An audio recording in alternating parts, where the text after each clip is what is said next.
अब देखिए कि अब जो है हम लोग गेनिंग रेशियो थोड़ा डिस्कशन कर लेते हैं। गेनिंग रेशियो होता क्या है? आपको याद होगा कि गेनिंग रेशियो जो है आपने चैप्टर 2 में भी डिस्कशन किया होगा जब change in profit sharing ratio हम लोग डिस्कस कर रहे हैं, है ना? सिंपल से इसका मतलब है कि जिस रेशियो में रिमेनिंग पार्टनर रिटायरिंग पार्टनर के शेयर को परचेज कर रहा हो, अक्वायर्ड कर रहा हो, गेन कर रहा हो, उस रेशियो को बेटा हम लोग क्या कहते हैं? Gaining ratio. क्या कहते हैं उसे हम लोग? गेनिंग रेशियो कहते हैं। मतलब कहते हैं the ratio in which remaining partner purchases the share of retiring partner, such ratio is known as gaining ratio. मैंने लिखा है ना?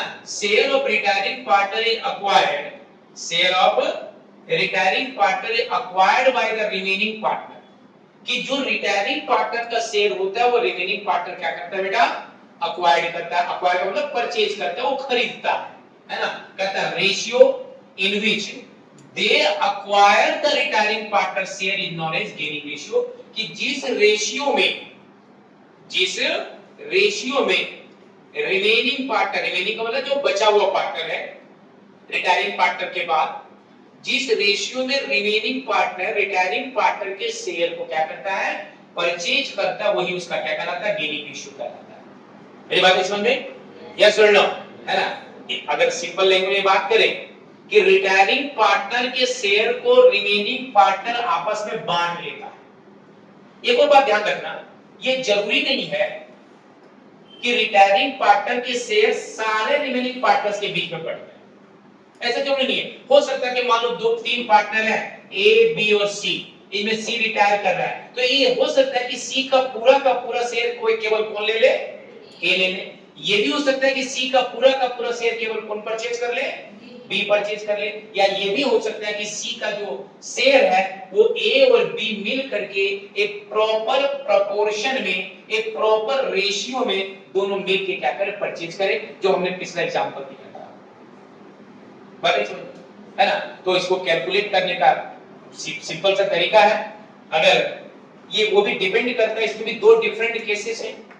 पहला केस जो हमने न्यू प्रॉफिट शेयरिंग रेशियो के कैलकुलेशन में डिस्कशन किया था, वही चीज यहां पे भी है ना? और क्या किया था कि if new ratio of the remaining partner is not given in the question. Case one हमारा क्या था? अगर आपको याद होगा, if new ratio of the remaining partners is not given in the question। क्या मतलब हो गया? जो पहला केस अगर आपको याद होगा, हम लोग न्यू प्रॉफिट शेयरिंग रेशियो में डिस्कशन किए थे कि जब कहता है एक new ratio of the remaining partner is not given in the question, कि जो नया पार्टनर का जो नया मतलब रिमेनिंग पार्टनर का जो नया रेशियो है, न्यू रेशियो, वो क्वेश्चन में दिया हुआ नहीं। अब रिमेनिंग पार्टनर का न्यू रेशियो क्वेश्चन में नहीं दिया है, तो इसका मतलब जो ओल्ड रेशियो होगा वही उसका क्या होगा? न्यू रेशियो होगा, प्लस जो ओल्ड रेशियो होगा वही उसका गेनिंग रेशियो भी होगा। ये ध्यान रखना।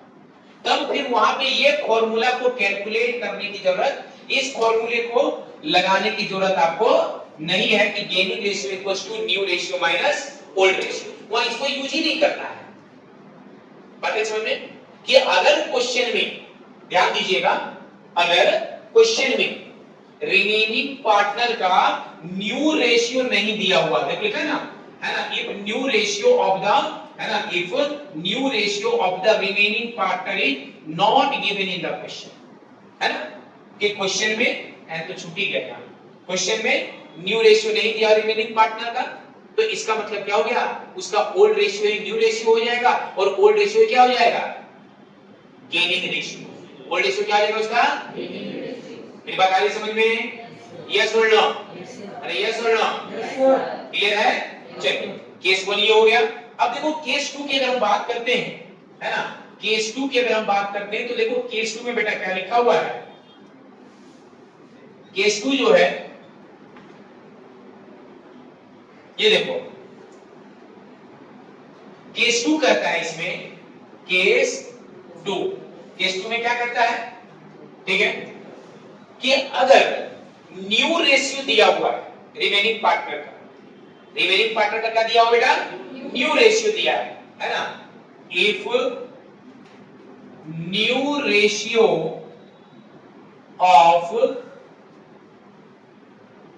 Remaining partners is